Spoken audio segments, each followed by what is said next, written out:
Dunia imeingia kwenye taharuki nyingine nzito wakati Rais Donald Trump akijinasibu ya kuwa amani iko karibu. Iran amegeuza kibao ghafla na kuufunga rasmi mlango wa bahari ya Hormuz leo Jumamosi, Aprili 18, 2026.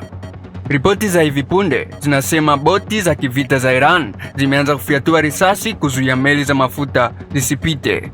Je, huu ndio mwanzo wa vita kamili au ni mchezo wa kuigiza wa Trump na Iran?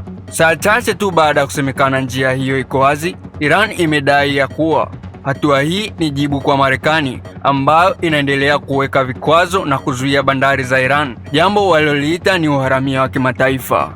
Asilimia 20 ya mafuta yote duniani yanapita katika njia hii, hivyo kufungwa kwa njia hii kunamaanisha maumivu makali ya bei ya mafuta katika kila kona ya dunia. Sakata hili linakuja huku Trump akizidi kuwapiga vijembe washirika wake wa Ulaya, akizidi kuwaita chui wa karatasi, yani tiger paper. Trump anadai Ulaya inashindwa kutoa msaada wa kijeshi kudhibiti hali hii, huku yeye akihangaika peke yake kulinda njia hiyo ya bahari. Lakini swali ni moja, je, Trump atatumia nguvu ya kijeshi kuifungua njia hiyo kwa lazima au ataendelea na diplomasia ambayo inaonekana kufeli kila kukicha?